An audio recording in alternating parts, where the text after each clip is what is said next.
নমস্কার, দেখছেন কলকাতা টিভি। আপনার কথা শুনতে আজ এসেছি আমি পারমিতা। তবে সবার আগে দেখে নেব এই মুহূর্তের হেডলাইন্স।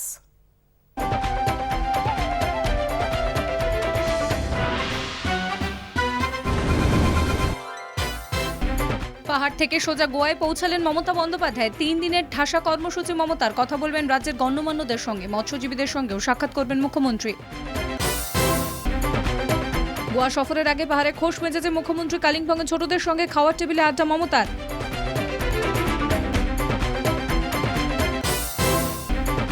ধোঁয়াশার রাজনীতি ডোবালো কংগ্রেসকে। জোটের দরজা খোলা রাখলেও কংগ্রেসের জন্য বসে থাকা সম্ভব নয়। তৃণমূলের মুখপাত্র জাগো বাংলায় কংগ্রেসের বিরুদ্ধে উচ্চস্বর।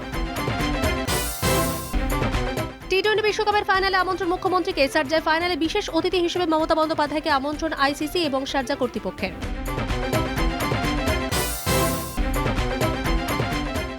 হুমকির চিঠির জের আলাপন বন্দ্যোপাধ্যায়ের বাড়ির নিরাপত্তা খতিয়ে দেখল পুলিশ। নজরে আলাপনের সুরক্ষা।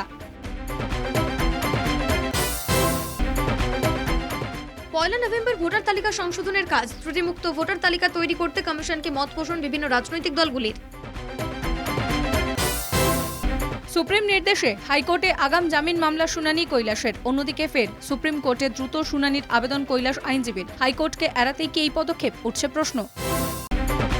হরিয়ানায় আন্দোলনরত 3 মহিলা কৃষককে ট্রাকের চাপা। ডিভাইডারে বসে থাকা আন্দোলনকারীদের পিষে দিল ট্রাক। ঘটনাস্থলে মৃত্যু হয় 3 জনের, জখম আরও 3। টুইটে ক্ষোভ প্রকাশ রাহুলের। জামিন পেলেন আরিয়ান খান। দিওয়ালির আগেই জামিন শাহরুখ পুত্রের। টানা 25 দিন জেলে কাটানোর পর মুক্তি।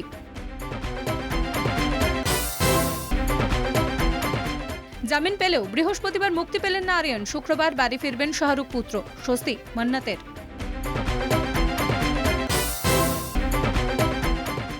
আরিয়ানের মুক্তিতে মুকুল ফ্যাক্টর। মুকুল রোহতকের কৌশল কাজে লাগলো বলে মত আইনজীবীদের। মুক্ত আরিয়ান।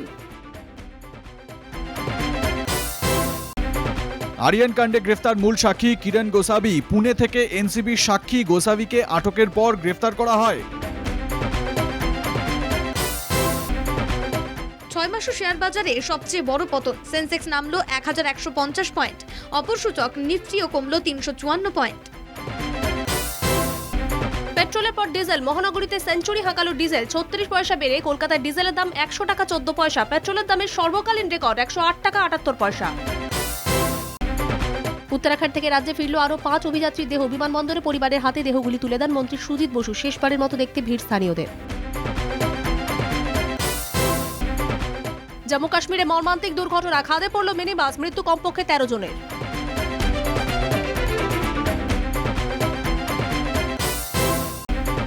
ক্রিকেটে পাকিস্তানের জয়ে উচ্ছ্বাসের জের। আগ্রায় ধৃত 3 কাশ্মীরি ছাত্রের বিরুদ্ধে দেশদ্রোহের মামলা রুজু উত্তরপ্রদেশ সরকারের।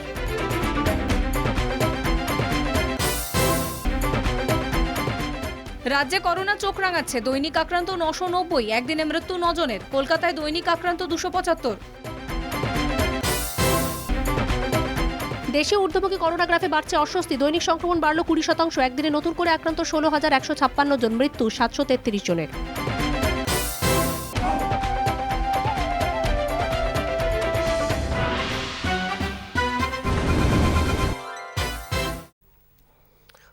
মধ্যবিত্তের চোখের জলে কি একের পর এক রেকর্ড করতে চান প্রধানমন্ত্রী নরেন্দ্র মোদী?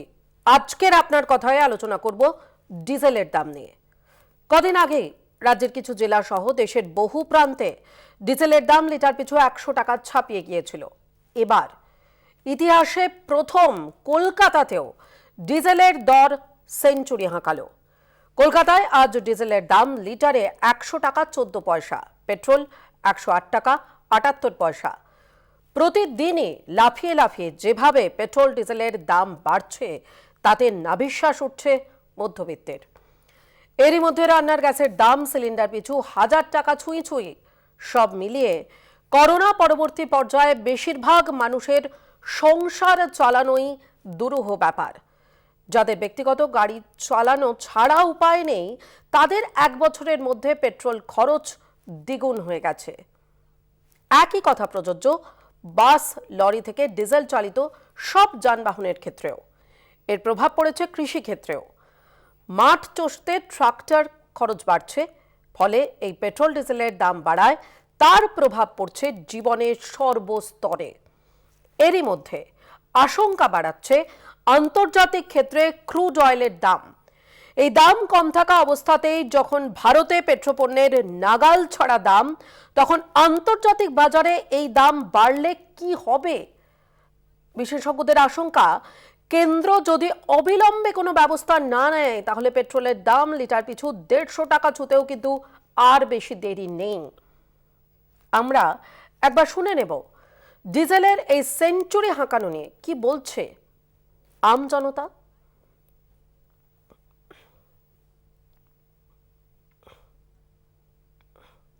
আজকের এক্ষুনি আমি 400 টাকার তেল নিলাম, আমি তেল পেলাম 3 লিটার 3.680। যারা নিজের কাজের জন্য, ছোটোখাটো কাজের জন্য, তাড়াতাড়ি সময় বাঁচানোর জন্য গাড়ি ফাড়ি কিনেছে, গাড়ি বাইক, এই গাড়ি বাইক যে কোনো সময় আমাদের বিক্রি হয়ে যেতে পারে। কারণ আমরা তো ইএমআই দিয়ে এই গাড়িটা বাড়িতে বসিয়ে রাখবো না। তেল যে হারে দাম বাড়ছে, তাতে সাধারণ মানুষের পক্ষে এইভাবে চলা সম্ভব নয়। আমরা তো মিডল ক্লাস ঘরের ছেলে, আমাদের এরকম যদি তেলের দাম বেড়ে যায় আমাদের সেটা অ্যাফোর্ড করতে পারছি না আমরা।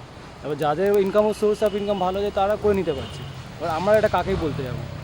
আর তো মানে ক্যাব মালিকরা তো গাড়ি চালাতে দিচ্ছে না, আর মানে কোম্পানি থেকে গাড়ি সব উইথড্র করে নিতে চাইছে। আমরা আর কি করব, অন্য কোনো কাজ খুঁজতে হবে গাড়ি চালানো ছাড়া, আর তো কোনো উপায় নেই। কারণ যদি প্রত্যেক দিন যদি এরকমই বাড়তে থাকে তেলের দাম, তো মালিকরা তো বন্ধ করবেই। ডিজেলের দাম ডেলি বাড়ছে, লোক নেই, ডিজেলের যা দাম বাড়ছে, ভাড়া বাড়ছে না, সেই জন্য মালিকরা বলছে কি বাস বন্ধ করে দেবে। প্যাসেঞ্জার ভাড়ার জন্য অনেক ঝামেলা হচ্ছে, পয়সা কি মহিনা হচ্ছে না, টাকা ওই 300-400 মহিনা হচ্ছে, তার মধ্যে ঘর সংসার কী করে চলবে? দুদিন ছাড়া আগে তো দুদিন বন্ধ ছিল, আবার দুদিন পর বাড়লো, এখন ডেলি 35 পয়সা করে বাড়ে। অ্যাজ এ সাধারণ মানুষ হিসাবে আমি বলবো যে সব কিছু যখন জিএসটিতে আনা হয়েছে, পেট্রোল ডিজেলকে কেন জিএসটিতে আনা হচ্ছে না এবং এটা কিসের স্বার্থে? আমি দুই সরকারের উদ্দেশ্যেই শুধু বলবো যে রাজ্য কেন্দ্রকে দোষদের মাঝখানে নাকাল হচ্ছে সাধারণ মানুষ। কিছু কিছু করে যদি দুজনেই ওয়েভ করে নিজেদের ট্যাক্সের পার্টটা, অ্যাটলিস্ট আমরা সাধারণ মানুষরা কিছুটা সাহায্য পাই। যারা আমরা প্রাইভেট কার চালাচ্ছি তাদের তো পকেট খালি হচ্ছেই, কিন্তু যারা কমার্শিয়াল ভেহিকেল চালাচ্ছে তাদের তেলের দাম বাড়ার সাথে সাথে সার্বিক মূল্যবৃদ্ধিটা বাড়ছেই। এটা খুব সাধারণ ব্যাপার, এটা সবাই আমরা জানি। দুই সরকারের কাছেই আবেদন যে আপনারা দয়া করে দুটো সরকার বসুন, যাতে পুরো দেশেতেই এই একটা সার্বিক যে অসহযোগিতা তৈরি হয়েছে সেটা করুন। আমাদের ট্যাক্সের মাধ্যমে দেশেরই উন্নতি হবে, সেটা তো সত্যি কথা, কিন্তু এতটাই যদি বাড়তে থাকে তো খুবই মুশকিল হয়ে যাচ্ছে। মানে 1 বছর 2 বছরের মধ্যে এত টাকা বেড়ে যাওয়াটা ইম্পসিবল ব্যাপার। আপনারা শুনলেন যে ডিজেলের দাম বাড়া প্রসঙ্গে একেবারে সাধারণ মানুষ, আম পাবলিক, তারা কি বলছেন। আজকের আপনার কথা এ নিয়ে আমরা আলোচনা করব, শুনবো আপনাদের মতামত। তবে এখন সময় একটা বিরতির। ডিজেলের দাম বৃদ্ধির ফলে কিভাবে নাভিশ্বাস উঠছে আম জনতার, কিভাবে তার প্রভাব পড়ছে মধ্যবিত্তের হেঁসেলে, এ নিয়েই আমরা কথা বলবো, আলোচনা করব আজকে আপনার কথা। এই মুহূর্তে টেলিফোন লাইনে আমার সঙ্গে রয়েছেন তাপস রায়। তাপসবাবু, আপনাকে স্বাগত জানাই আপনার কথায়, বলুন, শুনবো। দেখুন, আমার প্রশ্নটা হচ্ছে যে দাম বেড়ে সাধারণ মানুষটা নাজেহাল হচ্ছেই, তো এ তো বলার উপায় নেই, সবাই তো বলছে, কিন্তু আমার প্রশ্ন যে ভারত সরকার এই টাকাগুলো নিয়ে করছে, আন্তর্জাতিক বাজারে তেলের দাম কম, তার মানে লাভ করছে, এই লাভের অঙ্কটা কোন খাতে দেয় হচ্ছে? এই দেখুন, যদি বলা হয় করোনা খাতে, যেহেতু দেশে করোনা হয় যে করোনা খাতে দেয়, কিন্তু আমার প্রশ্ন ভারতবর্ষের চারিধারে যে ছোট্ট ছোট্ট দেশগুলো রয়েছে, প্রত্যেকের ডিজেল বা পেট্রোলের দাম প্রত্যেক দেশেই কিন্তু ভারতের দামের অর্ধেক। করোনার সঙ্গে তো তারাও লড়ছে, তাহলে টাকাগুলো যাচ্ছে কোথায়? আরেকটা কথা, এটা হচ্ছে কি বলা হচ্ছে রাজ্য সরকার যদি ছেড়ে দেয়। এখন প্রশ্ন হচ্ছে, দেখুন, রাজ্য সরকারের আয়ের উৎস এই অস্ত্র যদি নষ্ট করে দেন, কেন্দ্রীয় সরকার তো এমনি রাজ্যের থেকে যে টাকাটা ট্যাক্স বাবদ দেয় তা ফেরত দেয় না, কিন্তু এই অবস্থায় রাজ্য সরকারের আয় কমে যাবে। আর যদি সাধারণ মানুষের উপকার করতে হয় তাহলে আপনি 30 টাকা, 40 টাকা, 50 টাকা দামটা কমিয়ে দিন, অটোমেটিকলি রাজ্য সরকারের আয় কমে যাবে, তাই না? ধন্যবাদ। অনেক ধন্যবাদ তাপসবাবু। আজকে আমরা যে বিষয়ে কথা বলছি, অর্থাৎ ডিজেলের দাম বাড়া, কারণ ডিজেলের দাম বাড়ার ক্ষেত্রে কৃষি ক্ষেত্রের প্রভাব পড়ছে মারাত্মকভাবে। কি বলছেন কৃষির সঙ্গে জড়িত লোকজন, আসুন শুনে নেব। চাষ করতে বাড়ছে 100 টাকা লিটার, এখন গাড়ি চলবে কি করে? গাড়ি তখন বসায় রাখতেছি তেলের জন্য। যদি আমার 200 টাকা রেট লাগাই, 300 টাকা রেট লাগাই, এত দিতে পারবো না, এত দাম। 3-4টা গাড়ি বসে আছে তেলের জন্য, 100 টাকা লিটার, কয়া বিঘা চাষ করা যাবে না। চাষ করতে 400-500 টাকা বিঘা প্রতি, মানে 1 চাষে নিবে। 1 বিঘা চাষ করতে হলে পরে 2000 টাকা লেগে যায়। এটা তেলের দাম বাড়ার জন্যই হয়েছে। তেলের দামের জন্য যে সারের দামও বাড়াচ্ছে, সব দিকে তো গাড়ি ঘোড়া চললে বাড়বেই। পেট্রোল ধরেন গ্যাস থেকে আরম্ভ করে যাবতীয় রান্নার সামগ্রী থেকে পেট্রোল, ডিজেল, এমনকি কেরোসিন, সমস্ত কিছুরই দাম বেড়ে যাচ্ছে। তো এই অবস্থায় মানুষ কীভাবে নিত্যনন্দিত জীবনটা কাটাবে আজকে? আবার তাতে ডিজেল দিয়ে আমরা যে চালাবো, সেই ডিজেলেরও দাম প্রচুর বেশি, দিনের দিন দাম বাড়ছে। এতে আমরা কি করে চাষবাস করব? আমরা তো মরে গেলাম, না খাওয়া করে মরে যাবে সব চাষিরা। চাষ করতে চাষ করা যাচ্ছে না, ডিজেল দাম বাড়লে কি গাড়ি চলবে, মানে ডিজেলে চাষ করা যাচ্ছে না। শুনলেন আপনারা একেবারে খোদ যারা কৃষক, যারা মাঠে কাজ করেন, যারা চাষ করেন, তারা কি বলছেন। আপনি কি ভাবছেন এই বিষয় সম্পর্কে? আপনার কি মত তা জানার অপেক্ষায় রইলাম। একটা ছোট্ট বিরতির পর দেখা হচ্ছে আপনাদের সঙ্গে। অতি অবশ্যই টেলিফোন করুন এবং জানান এই বিষয় নিয়ে আপনার মত। আমাদের যারা নিয়মিত দর্শক তারা তো এতদিনে জেনেই গেছেন, কিন্তু যারা আজকে প্রথম হয়তো এই মুহূর্তে টেলিভিশনে সেট অন করেছেন এবং আমাদের অনুষ্ঠান দেখছেন, তাদের জন্য বলে রাখি, আপনার কথা হলো আপনাদের অনুষ্ঠান। যে বিষয় নিয়ে আমরা আজকে কথা বলছি, অর্থাৎ ডিজেলের মূল্যবৃদ্ধি যা প্রায় সেঞ্চুরি হাঁকিয়েছে, সেই ডিজেলের মূল্যবৃদ্ধিতে আপনার জীবনে তা কতটা প্রত্যক্ষ বা পরোক্ষভাবে প্রভাব ফেলছে, তাই নিয়েই আজকে আমরা আলোচনা করছি। এই মুহূর্তে দুজন কলার রয়েছেন টেলিফোনে আমার সঙ্গে। প্রথম কলার বাবর আলী মল্লিক, স্বাগত আপনাকে অনুষ্ঠানে, বলুন। নমস্কার ম্যাডাম। নমস্কার। ডিজেল সেঞ্চুরি পার, পেট্রোল তো অনেকদিন আগেই সেঞ্চুরি পার করে বসে আছে। কেন্দ্র কি চাইছে যে সাধারণ মানুষ না খেতে পেয়ে মারা যায়? তার কারণ হচ্ছে পেট্রোল পণ্যের দাম বাড়লে সমস্ত কিছুর তো দাম বাড়বেই। এতে যে সাধারণ মানুষের কি অবস্থা হচ্ছে আমরা কিন্তু কল্পনা করতে পারছি না। করোনার সময় যে সমস্ত পরিযায়ী শ্রমিকরা দেশে ফিরেছিল, তাদের কোনো কাজ কারবার কিছুই নেই। তাদের যে আমরা পাড়া গ্রামের থাকি, আমরা যে এখানকার যে কি অবস্থাগুলো চলছে, তারা কিভাবে সংসার চালাচ্ছে, মানে সচক্ষে না দেখলে এগুলো জিনিসটা বিশ্বাস করার মতো যায় না। তার কারণ তাদের মানে সে এখন সরকার যদি বিনা পয়সায় রেশনটা যদি না দিত, আমার তো মনে হয় বহু লোক কোথায় না খেতে পেয়েই মারা যেত। আজকে ধরুন যে কেন্দ্র সরকার যেটা করলো, কি গরিব মানুষদের উজালা গ্যাস তো দিয়ে দিল, হু হু করে সবাই আনন্দে গ্যাস নিল, গ্যাসে রান্না করাও তারা আরম্ভ করে, যেটা শিখছিল না তারা সেই শিখে গ্যাসে রান্না করা আরম্ভ করলো। এখন তাদের সিলিন্ডারগুলো পড়ে আছে, তাদের সেই যে উনুন ভেঙে দিয়েছিল রান্নার জন্যে, সেই উনুন আবার তাদের তৈরি করে কাঠ দিয়ে তাদের রান্নার ব্যবস্থা করতে হচ্ছে। মানে এই যে জিনিসগুলো, এর যে শেষ কোথায় আমরা মানে এগুলোর বদলে আমরা আবারও পিছিয়ে এলাম বেশ খানিকটা। বুঝতে পেরেছি আপনার বক্তব্য। অনেক ধন্যবাদ বাবর আলী মণ্ডল, আপনি ফোন করলেন। সময় হয়ে গেছে আমাদের আরও একটা ছোট্ট বিরতিতে যাওয়ার। বিরতির পর ফিরবো খুব শীঘ্রই, সঙ্গে থাকবেন।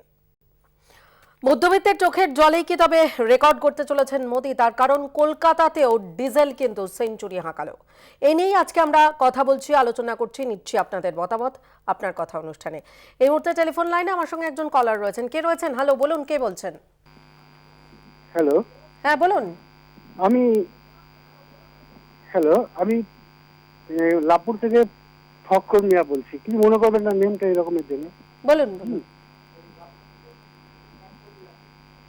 বলছি যে গ্যাসের এবং পেট্রোলের দাম নিয়ে তো আলোচনা হচ্ছে।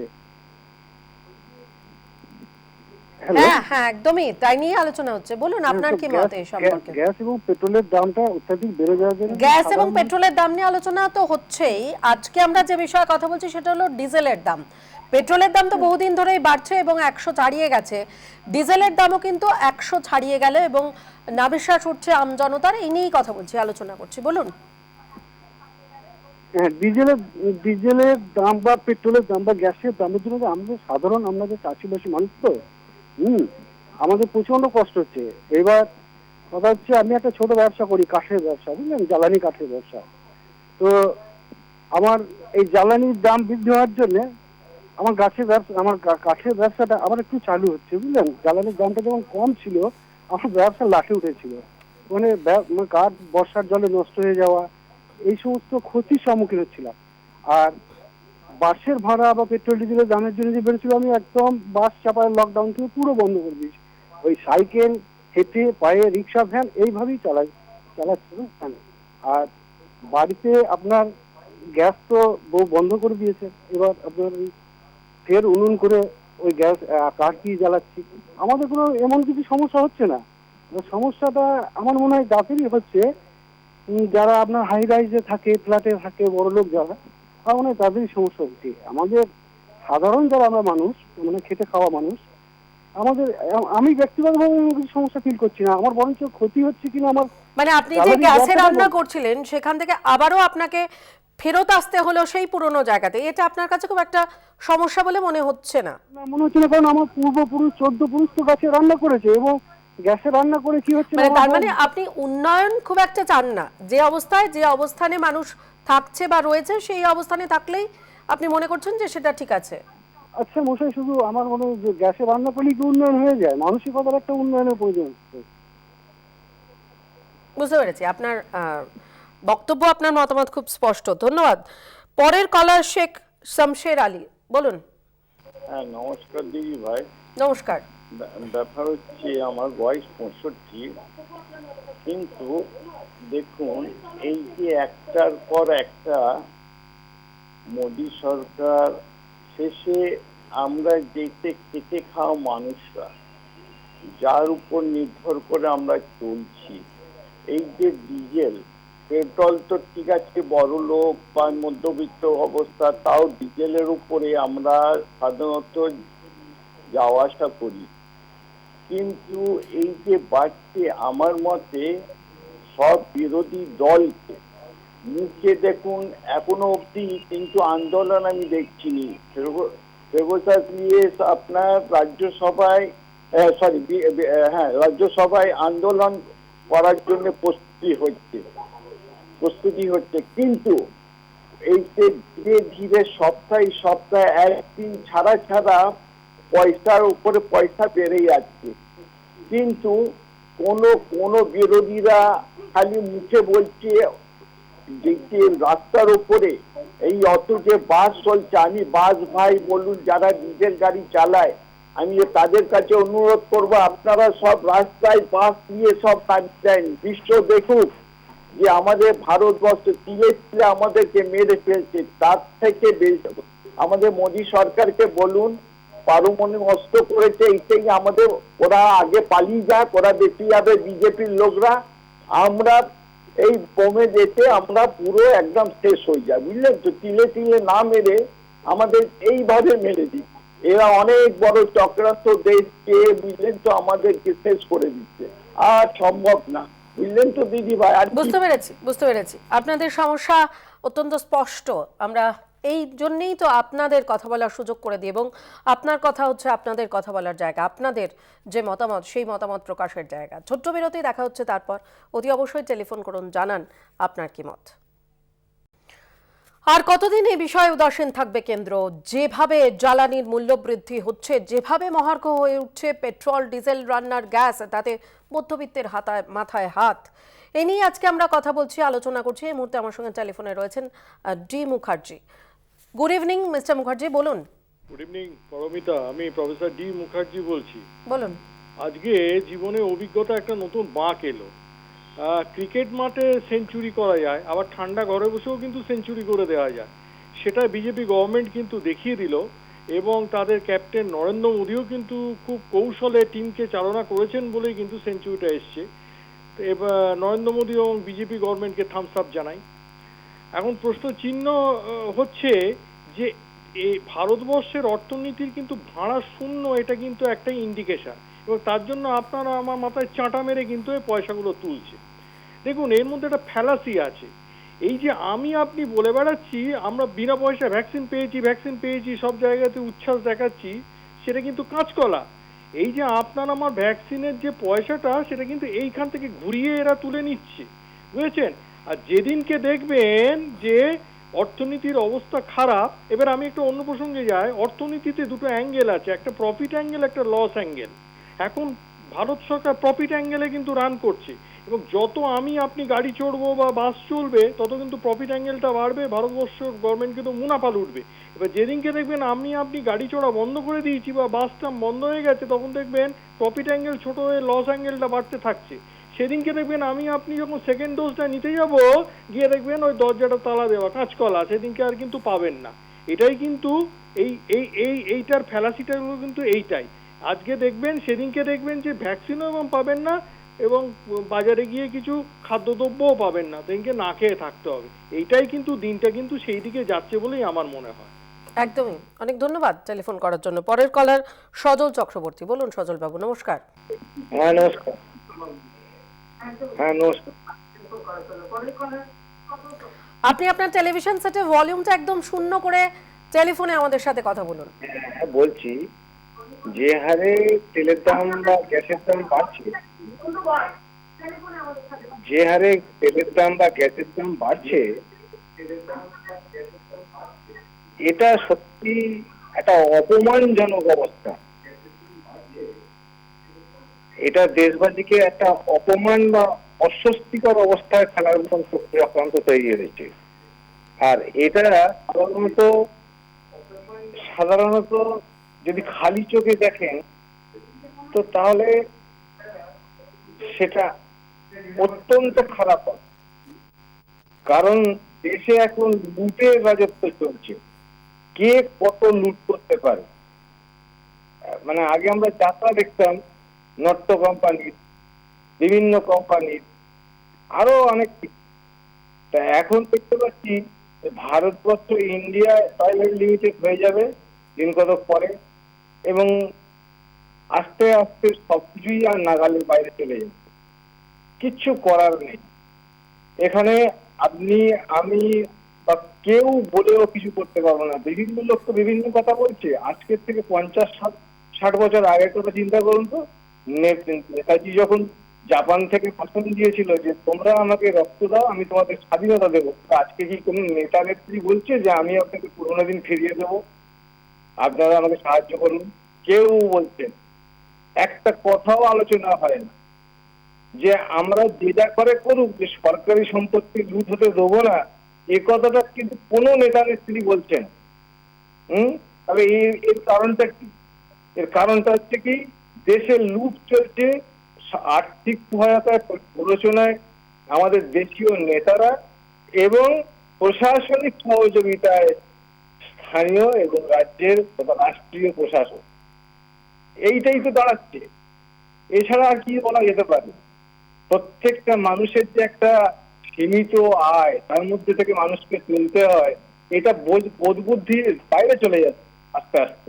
একদমই। অনেক ধন্যবাদ সজল বাবু টেলিফোন করার জন্য। পরের কলার পরিমল রায়। বলুন পরিমল বাবু, স্বাগত আপনাকে অনুষ্ঠানে।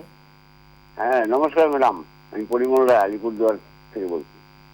দেখুন, আজকে ডিজেল, পেট্রোল, গ্যাস, এই তিনটা জিনিসের দাম বাড়ার মধ্য দিয়ে বাস্তবিক সাধারণ মানুষ যারা, তাদের কিন্তু নাভিশ্বাস উঠে গেছে। কারণ পেট্রোল ডিজেলের দাম বাড়লে পরে সমস্ত জিনিসের দাম বাড়বে, এটা কিন্তু সাধারণ বোধগম্য যারা একটু জ্ঞান বুদ্ধি আছে তারা বুঝতে পারে। এই ক্ষেত্রে আমাদের প্রধানমন্ত্রী, মাননীয় প্রধানমন্ত্রী কিন্তু একদম নীরব, উনি কিন্তু কোনো কথাবার্তা বলছেন না। অথচ আমরা বিগত দিনে দেখেছি, যখন মনমোহন সিং এর আমলে আন্তর্জাতিক ক্রুড অয়েলের দাম $105 ব্যারেল প্রতি হয়েছিল, তখন 83 টাকা পেট্রোলের দাম হয়েছিল। তখন উনি গুজরাটের মুখ্যমন্ত্রী থাকাকালীন এই দাম বৃদ্ধির জন্য প্রধানমন্ত্রী মনমোহন সিং এর পদত্যাগ দাবি করেছিলেন। অথচ আজকে উনি ক্ষমতায় থাকার অবস্থায় এই যে পেট্রোল ডিজেলের দাম বাড়তেছে, উনি কিন্তু মৌনব্রত অবলম্বন করেছেন। অথচ উনি তার নেতা মন্ত্রীদের দিয়ে ব্যাট করানো শুরু করেছেন। আমরা দেখলাম তেলমন্ত্রী হরদীপ সিং পুরী, উনি বলেছেন যে 32 টাকা লিটার প্রতি আমরা ট্যাক্স নেই, এর বেশি কিছু আমরা করি না। উত্তরপ্রদেশের ক্রীড়ামন্ত্রী বলছেন তেলের দাম তো বাড়বেই, আমরা বিনা পয়সা চাল দিচ্ছি, বিনা পয়সা ভ্যাকসিন দিচ্ছি। আসামের একজন ভবেশ কলিতা বিজেপি নেতা, উনি বলছেন যদি 100 টাকার পেট্রোল 200 টাকা হয়, বাইকে 3 জনকে উঠার পারমিশন দিয়ে দিব। এইগুলা জনসাধারণের প্রতি একটা ফাজলামো ছাড়া আর কিছু নয়। সুতরাং আমি মনে করি এই পেট্রোল ডিজেলের দামের ক্ষেত্রে কেন্দ্র রাজ্য দুইজনেরই একটা ভূমিকা আছে। আজকে কেন্দ্র দুষতেছে রাজ্যকে, রাজ্য দুষতেছে কেন্দ্রকে, কিন্তু সাধারণ মানুষ কিন্তু পিছিয়ে মরতেছে। অথচ এই কিছুদিন আগে জিএসটি পরিষদের বৈঠকে আমরা দেখলাম কেন্দ্র বলছে আমরা জিএসটি আওতায় আনবো, রাজ্য সরকারগুলি অধিকাংশ রাজ্য সরকার কিন্তু তাতে রাজি নয়। এতে করে আমরা ওই আত্মহাসিতে না গিয়ে আমরা সাধারণ মানুষের দাবি কেন্দ্র রাজ্য উভয়ে মিলে এই পেট্রোল ডিজেলের দাম যদি না কমাইতে পারে, তাদের ট্যাক্সে যদি ট্যাক্স ছাড় দিয়ে যদি না করতে পারে, তাহলে কোনোভাবেই জিনিসপত্রের দাম কমবে না। একদমই অনেক ধন্যবাদ টেলিফোন করার জন্য পরিমল বাবু। আমাদের সময় হয়ে গেছে আরো একটা ছোট্ট বিরতিতে যাওয়ার। দেখা হচ্ছে বিরতির পর, সঙ্গে থাকুন। দুজন কলার ইতিমধ্যেই টেলিফোনে অপেক্ষা করছেন আমাদের জন্য। প্রথম জন উৎপল চক্রবর্তী, নমস্কার, স্বাগত আপনাকে অনুষ্ঠানে। বলুন, শুনবো আপনার কথা। ম্যাডাম, আমরা শুনছি, বলুন। হ্যাঁ, আমি বলছি যে মোদী সবাই ভালো প্ল্যানিং লোক বলে আমরা বেঁচে আছি। এই 35 পয়সা, 36 পয়সা, 12 পয়সা, 14 পয়সা বাড়াচ্ছে। এ দেখতে করি একবারে 200 টাকা বাড়িয়েছে পেট্রোল, আর 190 বা 95 কোটি ডিজেল। তাহলে আমাদের সময় নষ্ট হয় না? আপনারা রোজ 35 পয়সা বাড়লো জ্বালানি করে আর সময় নষ্ট করতাম। আমরাও টিভি চাকরি থাকি, কবে জ্বালানি দিয়ে কিছু বলা হবে। 200 টাকা পেট্রোল, 195 টাকা ডিজেল দিয়েছিল। তাহলে আপনি 1 বছর বা 6 মাসের জন্য আমরা নিশ্চিত যে এই টাকাটা চলে গেছে, ব্যাস এখন যা করণীয় করা। এই রোজ 36 পয়সা 32 পয়সা এসব বাড়িয়ে চালিয়ে লাভ নেই। এটাও একটা সুবিধা যে ভালো প্ল্যানিং এর লোক, এটাই আমার কথা।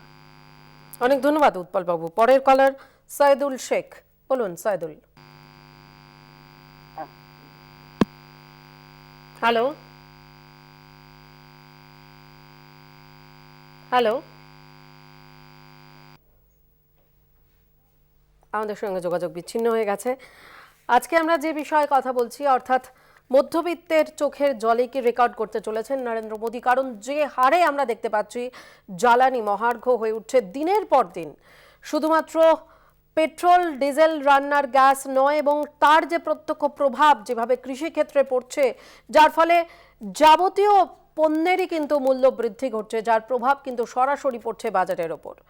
এই মুহূর্তে হৃদয় সরকার টেলিফোন লাইনে আমাদের সঙ্গে রয়েছেন। বলুন হৃদয় বাবু। বলছি, এই যে আমাদের দেশে এখন যে কেন্দ্রের সরকার আছে, আজকে করোনার ভ্যাকসিন 100 কোটি পার হওয়ার পর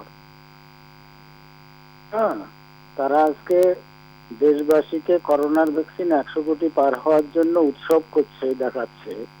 আজকে জ্বালানির যে এই মূল্য বৃদ্ধি, জ্বালানি যখন সেঞ্চুরি, ডিজেল যখন সেঞ্চুরি পার করছে, তা আমি এটুকু বলবো ওরা সেঞ্চুরিটা জ্বালানির জন্য একটা উৎসব করুক। এই যে 100 টাকা সেঞ্চুরি পার করলো ডিজেল, সেটার জন্য একটা উৎসব পালন করুক। হ্যাঁ, আজকে সাধারণ মানুষকে বোকা বানিয়ে এরা যেভাবে মানুষকে ধোঁকা দিচ্ছে, তাতে সাধারণ মানুষের আজকে নাবিশ্বাস উঠছে, মানুষ আজকে ক্রয় ক্ষমতার বাইরে। এরা কি দেশে যারা আজকে মসনদে বসে আছে, তারা কি বুঝতে পারে না যে আমরা সাধারণ মানুষ যখন বুঝছি যে ডিজেলের দামের সাথে আজকে সঙ্গতি রেখে সমস্ত জিনিসপত্রের দাম বাড়বে, তাহলে আজকে যারা আমাদের পরিচালনা করছে দেশ, যারা ক্ষমতায় বসে আছে, তারা কি এটা বুঝতে পারে না যে আমাদের এই জ্বালানি বৃদ্ধির জন্য দেশের সমস্ত জিনিসের দাম বৃদ্ধি পাবে? বুঝতে পেরেছি, অনেক ধন্যবাদ ফোন করার জন্য। সনৎ কুমার দাস আমাদের পরের কলার, বলুন সনৎ বাবু। নমস্কার ম্যাডাম, শুভ সন্ধ্যা। নমস্কার আপনাকেও, বলুন। দেখুন, পেট্রোলের দাম সেঞ্চুরি আগেই হয়েছে, হ্যাঁ, আজকের টপিক অনুযায়ী, কিন্তু ডিজেলের দামে আজকে সেঞ্চুরি হলো কলকাতায়। এরপরে মন কি বাত এটাই হবে, হে ভারতবাসী, আপনাদের বোকা বানিয়ে আমি পেট্রোল ডিজেল দুটোতে সেঞ্চুরি করেছি আপনাদের আশীর্বাদে। আপনারা যথেষ্ট কষ্ট করে আমার সেঞ্চুরি করতে সহায়তা করেছেন। হ্যাঁ, আমি আশা করছি আবার 30 রান করবো।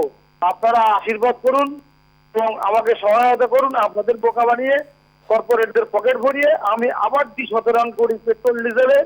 ধন্যবাদ। এই ধরনের মন কি বাত হবে সামনের মন কি বাত, আমার মনে হচ্ছে এটা হতে পারে।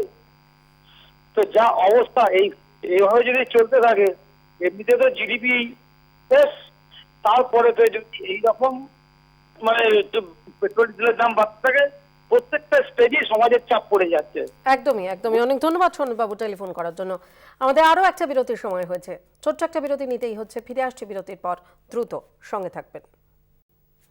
একটা বিরতির পর আমি পারমিতা আপনার কথায় আপনাদের সকলকে আবারও একবার স্বাগত জানাচ্ছি। এই মুহূর্তে টেলিফোনে আমার সঙ্গে দুজন রয়েছেন। প্রথমজন রুদ্রশেখর মণ্ডল। বলুন রুদ্র। শুভ সন্ধ্যা ম্যাডাম। আপনাকেও শুভ সন্ধ্যা। বলুন। আজকে আপনাদের ট্যাগলাইন হলো এটাই কি মোদির আজকের দিনের নমুনা, এবং পেট্রোল ডিজেলের অগ্নিমূল্যের জন্য আমরা কি ছ্যাঁকা খাচ্ছি? অবশ্যই পেট্রোল ও ডিজেল এমন একটি জিনিস, এটার যদি মূল্য বৃদ্ধি হয় তাহলে তার মাল্টিপ্লায়ার এফেক্ট আছে, মানে তার এফেক্টটা পুরো ইকোনমিতে পড়বে। এবার যদি এক্সাম্পল দিয়ে বলি, আমাদের যে কোনো জিনিস বাজারে আসতে গেলে ট্রান্সপোর্টেশনের থ্রু দিয়ে আসবে, তাহলে ট্রান্সপোর্টেশন কস্ট বেড়ে যাচ্ছে। অ্যাট দ্য সেম টাইম চাষি যখন চাষ করছে তাকেও পেট্রোল বা ডিজেলের থ্রু দিয়েই করতে হচ্ছে, সুতরাং ডবল এফেক্ট হলো। এবার যদি আমাদের ক্ষেত্রে হয়, আমাদের গ্যাসের দাম বেড়ে গেছে তাহলে, এবং তার সঙ্গে নিত্য প্রয়োজনীয় জিনিসের দাম বেড়ে গেছে, তাহলে আমাদের ওপরেও ডবল এফেক্ট, অ্যাডভান্স এফেক্ট। এটাই কি মোদির আজকে দিন? এছাড়াও অসংখ্য এক্সাম্পল আছে। আজকে চাল, ডাল, তেল, তৈলবীজ, আলু, পেঁয়াজ এগুলো নন নেসেসিটি, লাক্সারিয়াস আইটেম। একজন ইকোনমিক্স টিচার হিসেবে এটা আমি কি করে ক্লাসে ব্যাখ্যা করব? যেটা আমাদের প্রতিদিন লাগে সেটা কেন নেসেসিটি নয়? আমার উত্তর ছাত্রদের ক্ষেত্রে কি হবে? এগুলো নেসেসিটি, কিন্তু মোদির হিসেব অনুযায়ী এগুলো লাক্সারিয়াস আইটেম। এরপর যদি আমরা অন্যান্য প্যারামিটারে দেখি, হাঙ্গার ইন্ডেক্সে 116টা দেশের মধ্যে 101তম আমরা এশিয়ার মধ্যে সবার পিছনে। আমাদের করোনা কালে 23 কোটি লোক চাকরি হারিয়েছে এবং 80 কোটি লোক পভার্টি লাইনের নিচে চলে গেছে। আজকে একজনের আগে যেটা ছিল 8 ঘন্টা কাজ করতে হবে, আজকে হয়ে গেছে 12 ঘন্টা, কিন্তু তার ওয়েট সেম আছে। আর এছাড়া যদি দেখেন, বিভিন্ন বেসরকারি জায়গায় 6 দিনের জায়গায় 3 দিন কাজ এবং মানে 15 দিনের মাইনে। নন পারফর্মিং অ্যাসেটের যদি আমরা দেখতে চাই, মোদি আসার আগে 1,30,000 কোটি টাকা নন পারফর্মিং অ্যাসেট ছিল, আজকে 8.5 লক্ষ কোটি টাকা। এবার যদি বলেন যে 100 টাকার নোট, 200 টাকার নোট আর 1000 টাকার 2000 টাকার নোট কেন ছাপানো হয়েছিল? 100 টাকার নোট ছাপানো হয়েছিল পেট্রোল কেনার জন্য, 200 টাকার নোট ছাপানো হয়েছিল সরষের তেল কেনার জন্য, যেটা 110 টাকা ছিল আজকে 220 টাকা। আর 2000 টাকার নোট ছিল পোস্ত কেনার জন্য, 800 টাকার পোস্ত আজকে 2200 টাকা। এটাই যদি মোদির আচ্ছা দিন হয়, আমি বলবো और अच्छे दिन नहीं चाहिए, बुरा दिन लौटाओ। আর মোদি গভর্নমেন্ট যে ফিনান্সিয়াল প্যারামিটারে মানে ভারতবর্ষের স্বাধীনতার পর থেকে সব থেকে ব্যর্থ, এদের সম্পর্কে আর কি বলবো? একদমই। অনেক ধন্যবাদ রুদ্র টেলিফোন করার জন্য। সুনয়ন চক্রবর্তী পরের কলার। বলুন সুনয়ন। আমাদের সঙ্গে যোগাযোগ বিচ্ছিন্ন হয়ে গেছে। আজকে এই যে ডিজেলের মূল্যবৃদ্ধি নিয়ে আমরা এত কথা বলছি, সাধারণ মানুষ তারা ঠিক কি বলছেন, তারা কি ভাবছেন, আসুন একবার শোনাবো। আরে তেলের দাম বেশি বলেই তো ভাড়া আমরা বেশি নিচ্ছি, যা নিচ্ছি তাতেও আমাদের গাড়ি চালানো সম্ভব হচ্ছে না। ম্যাক্সিমাম গাড়ি তো দাঁড়িয়ে গেছে, সরকারের কোনো কী আর ভূমিকা, তো হাত তুলে ছোটো জগন্নাথ হয়ে বসে আছে। পেট্রোল ডিজেলের দামের সঙ্গে সব কিছু জড়িয়ে আছে। আজকে একটা জিনিস যখনই এটা বাড়ছে তখনই তার প্রভাবটা প্রত্যেকটা স্টেজে পড়ছে। আলটিমেট কনজিউমার কিন্তু আমি, এবং সেইটা গিয়ে আমার উপরে পড়ছে। ফিনান্সিয়াল ক্রাইসিস তো হচ্ছে, এমনি ফিনান্সিয়াল ক্রাইসিস এই হচ্ছে, এর ফলে এগুলো বাড়ার ফলে আরও ফিনান্সিয়াল ক্রাইসিস হচ্ছে, ফলে প্রত্যেকটা বাজেট কাটেল করতে হচ্ছে, কিন্তু কিছু জায়গায় বাজেট কাটেল করতে হচ্ছে না, সেখানে ডেফিসিট বাজেট হচ্ছে, তাকে ধার দেনা করে কোনো রকম मेंटेन करते হচ্ছে। यही है, बस भाड़ा तो हो ही गया है और डीजल का भी तो दाम ज़्यादा हो गया, तो क्या किया जाएगा? तो चल रहा है, इसी पर चला रहा हम लोग, सब जिनिस का दाम हो गया है। আমি তো সাধারণ মানুষ তো এত ভাড়া দিয়ে দিতে পারবো না, বাসের ভাড়া বেড়ে গেছে, জানা করে বহুত প্রবলেম হচ্ছে। মানুষকে লড়াই করতে হচ্ছে। আমি নিজেও মানে সেই অর্থে হয়তো আমি গাড়ি নিয়ে এসেছি, কিন্তু দেখছি যে প্রত্যেকেই একটা স্ট্রাগলিং, মনে হয় একটা খুব কঠিন সময়ের মধ্যে দিয়ে আমরা সবাই চলেছি। যেহেতু পেট্রোল ডিজেলের দামটা বেড়েছে, যার জন্যই দুর্মূল্যর বাজার, এই বাজারে এখন মধ্যবিত্ত লোকের নাভিশ্বাস উঠে যাচ্ছে, কিন্তু কিছু করার নেই।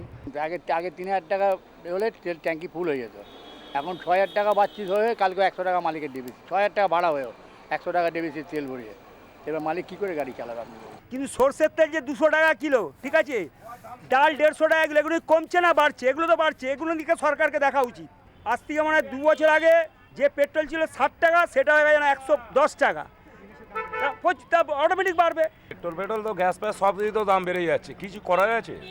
ওই যা মেকআপ করে আমরা কম বেশি করে বেশি পারা যাচ্ছে না, এত সব জিনিসের দামগুলো বেড়ে যাচ্ছে না হু হু করে।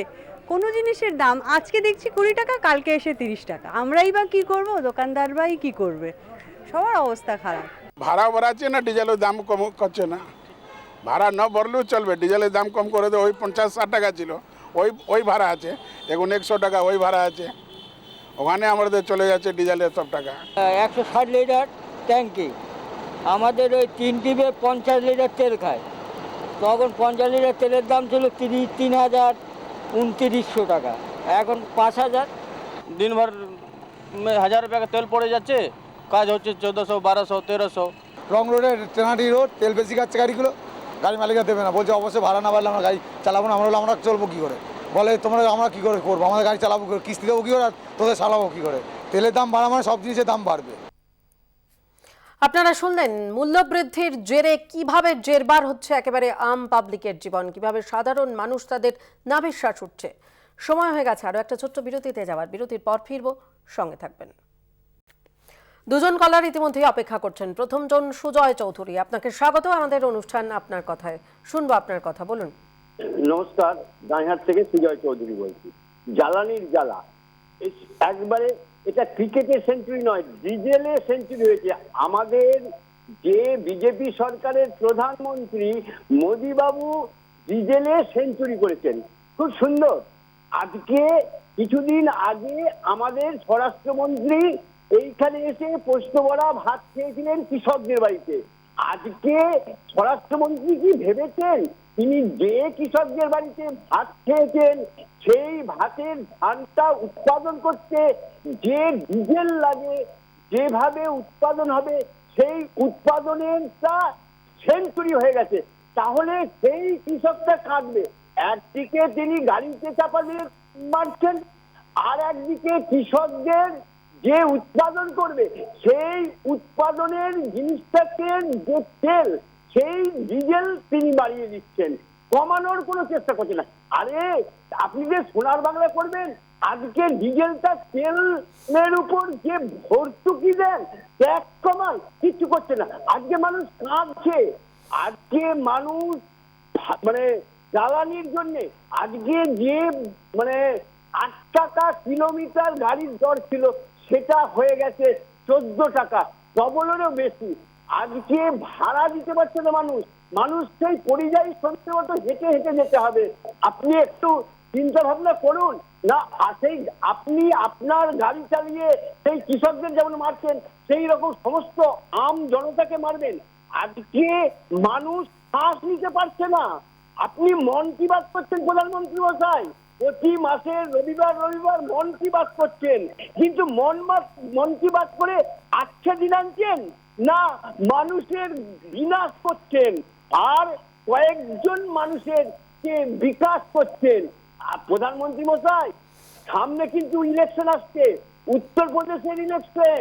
আজকে মমতা ব্যানার্জি ছুটছেন, তিনি যেভাবে বিনা পয়সায় চাল দিচ্ছেন আর আপনি জ্বালানিগুলো বাড়িয়ে দিচ্ছেন।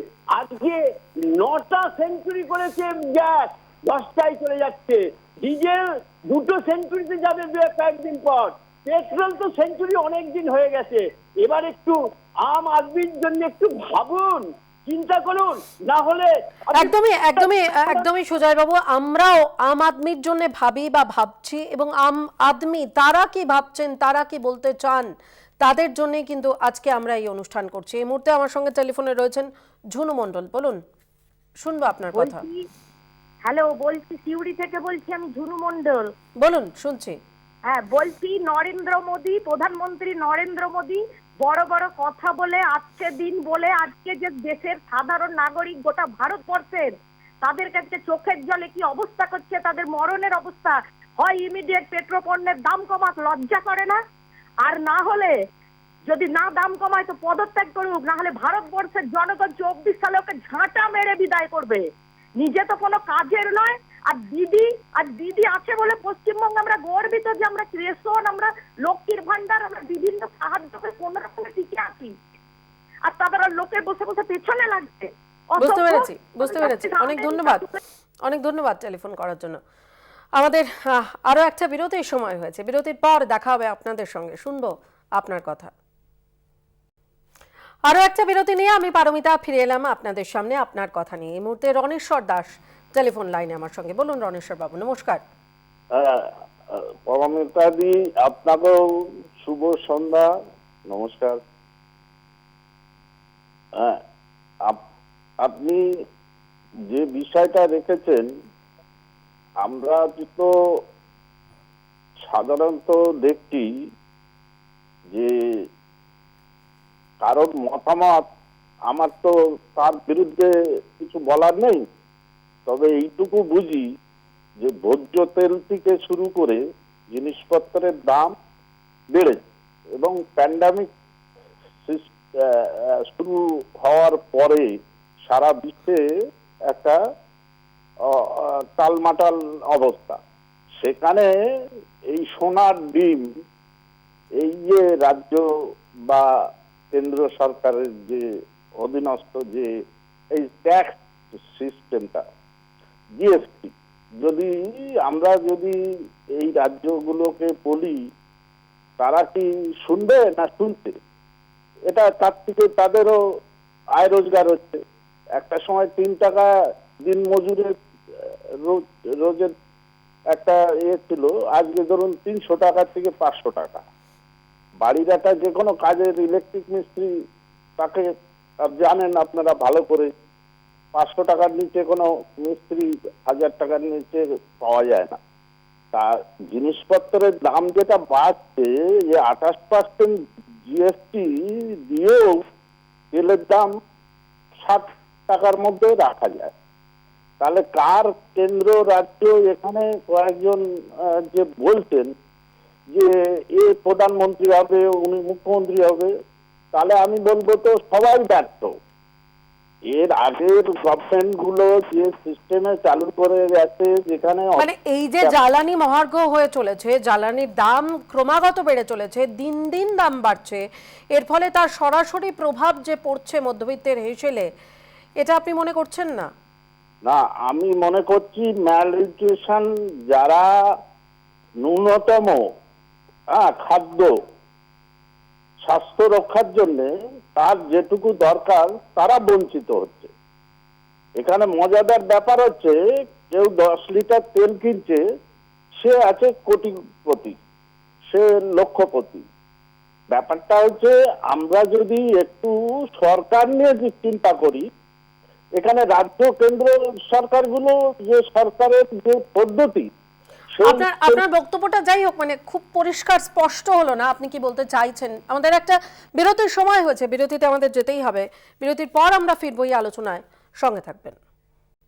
ছোট্ট একটা বিরতির পর আপনার কথা অনুষ্ঠান নিয়ে ফিরলাম। তবে আপনাদের জানিয়ে রাখি, এই মুহূর্তে যে খবর আমাদের হাতে এসে পৌঁছেছে, আলাপন বন্দ্যোপাধ্যায় তিনি ওয়াই ক্যাটাগরির নিরাপত্তা পেতেন, তার নিরাপত্তা কিন্তু বাড়তে চলেছে। আমাদের কাছে এই মুহূর্তে যে খবর এসে পৌঁছেছে আপনাদের জানিয়ে রাখবো, আলাপন বন্দ্যোপাধ্যায়ের নিরাপত্তা কিন্তু বাড়তে চলেছে। কিছুদিন আগেই প্রসঙ্গত উল্লেখযোগ্য যে আলাপন বন্দ্যোপাধ্যায়, তাকে একটি খুনের হুমকির চিঠি দেওয়া হয়। সেই চিঠি পাওয়ার পর থেকেই কিন্তু সেই বিষয় নিয়ে তোলপাড় পড়ে যায় রাজ্য জুড়ে। আজকেও আমরাই প্রথম খবর সম্প্রচার করি যে আলাপন বন্দ্যোপাধ্যায়ের বাড়িতে যে নিরাপত্তা ব্যবস্থা, সেই ব্যবস্থা খতিয়ে দেখা হচ্ছে এবং এই মুহূর্তের যে খবর তা হলো বাড়তে চলেছে আলাপন বন্দ্যোপাধ্যায়ের নিরাপত্তা। তিনি ওয়াই ক্যাটাগরির নিরাপত্তা পেতেন, এই মুহূর্তে তার নিরাপত্তা ব্যবস্থা আরো বাড়ানো হতে চলেছে। এই নিয়ে আমরা বিস্তারিত জানবো। টেলিফোন লাইনে আমাদের প্রতিনিধি রিয়া মাজিরিয়া, তোমার কাছে কি খবর রয়েছে? দেখো, আলাপন বন্দ্যোপাধ্যায় ওনার ওয়াই ক্যাটেগরি সিকিউরিটি এই মুহূর্তে রয়েছে এবং সেটা বাড়িয়ে ওয়াই প্লাস বা জেড ক্যাটেগরি সিকিউরিটি হতে চলেছে না, এবং এর যে সর্বোচ্চ সিদ্ধান্ত সেটা মুখ্যমন্ত্রী মমতা বন্দ্যোপাধ্যায় তিনি নিজেই নেবেন। এবং তাই কারণেই কিন্তু আজকে লালবাজার থেকে পদস্থ যারা অধিকর্তারা রয়েছেন তারা আজকে গিয়েছিলেন তার বাড়িতে এবং পুরো বিষয়টা খতিয়ে দেখে এসেছেন। এবং শুধু তাই না, আইবি সিকিউরিটি থেকেও তার বাড়িতে যাওয়া হয়েছিল, পুরো তার বাড়ির যে সিকিউরিটি ব্যবস্থা সেটাও কিন্তু খতিয়ে দেখে আসা হয়েছে। এবং এই সঙ্গে যেটা কিছুক্ষণ আগেই আমরা কলকাতা টিভির পর্দায় এক্সক্লুসিভলি দেখিয়েছিলাম যে লালবাজার থেকে দুজন অ্যাডিশনাল সিপি লেভেল র্যাঙ্কের অফিসার তারা দুজনে গিয়েছিলেন এবং তার বাড়িতে গিয়েছিলেন আলাপন বন্দ্যোপাধ্যায়ের বাড়িতে, তার সাথে এবং তার ওয়াইফের সাথে কথা বলেন এবং সেখানে একই সঙ্গে তার বাড়ির যে সিকিউরিটি ব্যবস্থা সেটা খতিয়ে দেখে আসেন। এবং তারপরেই কিন্তু এই সিদ্ধান্তে পৌঁছায় যে তার সিকিউরিটি বাড়ানো হবে, যে আলোচনা কিছুক্ষণ আগেই তার বাড়িতে গিয়ে তার সঙ্গে করা হয়েছিল, সেই সিকিউরিটি বাড়ানো হবে। এই মুহূর্তে আলাপন বন্দ্যোপাধ্যায় চিফ অ্যাডভাইজারি মুখ্যমন্ত্রী মমতা বন্দ্যোপাধ্যায় তার ওয়াই ক্যাটেগরি সিকিউরিটি রয়েছে এবং সেটা বাড়িয়ে ওয়াই প্লাস বা জেড ক্যাটেগরি সিকিউরিটি তাকে দেওয়া হবে। এই যে হুমকি চিঠি এসেছে এবং প্রাণ নাশের যে হুমকি দেওয়া হয়েছে তাকে, তারপরেই কিন্তু এই সিদ্ধান্ত। তবে তার কোন ক্যাটেগরিতে তার সিকিউরিটি হবে সেই যে সর্বোচ্চ সিদ্ধান্ত সেটা মুখ্যমন্ত্রী মমতা বন্দ্যোপাধ্যায় তিনি নিজেই নেবেন। অনেক ধন্যবাদ। আমরা কথা বললাম আমাদের প্রতিনিধি রিয়া মাঝির সঙ্গে। জানিয়ে রাখবো আপনাদের আরো একবার, আলাপন বন্দ্যোপাধ্যায় তার নিরাপত্তা বাড়তে চলেছে। তিনি এতদিন ওয়াই ক্যাটাগরির নিরাপত্তা পেতেন, কিন্তু তিনি এর পরবর্তীকালে ওয়াই প্লাস বা জেড ক্যাটাগরির নিরাপত্তা পেতে চলেছেন। কিন্তু ঠিক কি ধরনের নিরাপত্তা ব্যবস্থা তাকে দেওয়া হবে তা ঠিক করবেন, তার সিদ্ধান্ত নেবেন স্বয়ং মুখ্যমন্ত্রী মমতা বন্দ্যোপাধ্যায়। তিনি গোয়া সফর সেরে ফেরার পরেই কিন্তু সিদ্ধান্ত হবে আলাপন বন্দ্যোপাধ্যায় কি ধরনের নিরাপত্তা পেতে চলেছেন।